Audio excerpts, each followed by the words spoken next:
Hey guys, it's Brian here from JP Cycles, and we're here today to talk to you about jackets, but more importantly, leather versus textile and what you should be looking at when you decide to purchase your new riding jacket. I'm going to talk to you about 3 seasons: cold weather riding, warm weather, and hot weather. Let's start off to my right with some cold weather options for both textile and leather. Now, for the colder weather riding and for the first textile example I want to show you is this Firstgear Kilimanjaro.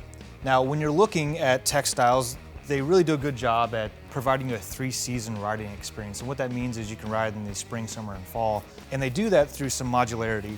Now, this jacket is a heavier Cordura fabric. And what makes it 3-season is most of these are going to be waterproof or water resistant. And they do that by lining the zippers. The outside shell is some type of water wicking membrane.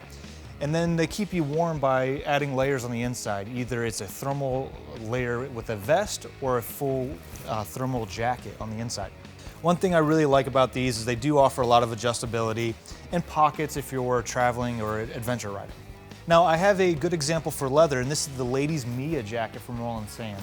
On the inside of the jacket, there is a soft shell liner that zips in and out, providing you a little bit extra warmth and wind protection. These are really nice, man. This is going to take you from probably the later fall or the later summer riding months into the fall. And you probably get into some cold weather riding with this. So one nice thing about leather is it is a stronger substance than most textiles, and it feels good and they break in really well. Now, for a more spring style of riding, let's move down to the Speed and Strength Hammer Down jacket. Now, I use this because this is a good example of a soft shell textile jacket that provides you all the armor, articulation that you want, so it's very comfortable. This material also has some stretch and give to it, so whether you're on a sport bike or a cruiser, you can move around quite a bit. When you look at these jackets, you want to make sure you look for ventilation. Because you are going to be riding into some warmer weather at the same time, you want to make sure that you have vents that you can open up or close at your will. Depending on how you layer this, it'll take you into some of the warmer months. An equivalent in leather is going to be the Roland Clash jacket. Now, I picked this because, again, the leather on it is very supple and very nice. And I actually have one of these for my V-twin riding. There are adjustable and closable vents on this, so just like the textile, you can kind of command when you want that airflow or not. And depending on how you layer it, it's going to either extend your riding season at the beginning or at the end of the season.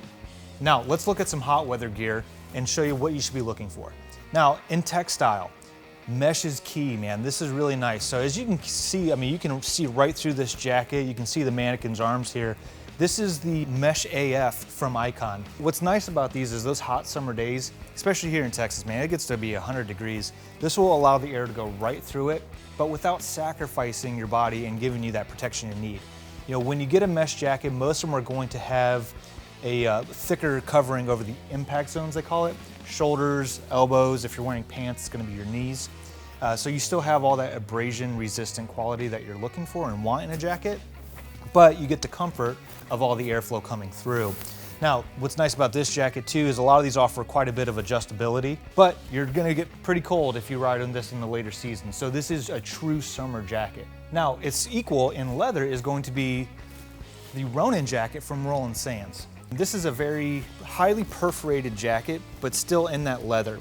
You have extra leather over all the impact areas, your shoulders and elbows, but you have all the perforation where it counts. So this is really nice. You know, this is something that you're not going to have to sacrifice comfort in the heat of summer by wearing a leather jacket. You know, you can still have that good look and good feel, but get airflow as you're riding. Now, one of the last ones I wanted to kind of talk about is what I'm wearing. This is the REVIT Ignition 2. You know, for some of you guys that, you know, like, well, I like leather, you know, I like textile, but I want a little bit of both. You know, this is a great compromise. You know, this jacket has leather panels all throughout the arms, and of course a mesh textile front to allow you some of that modularity. Textile jackets tend to give you more zipped vents. You can get a little bit more mesh options with them, and it's an overall lighter jacket. So there's a little bit of pros and cons with both. You just need to figure out what's best for your riding style. Make sure to check these out at jpcycles.com, and thanks for watching.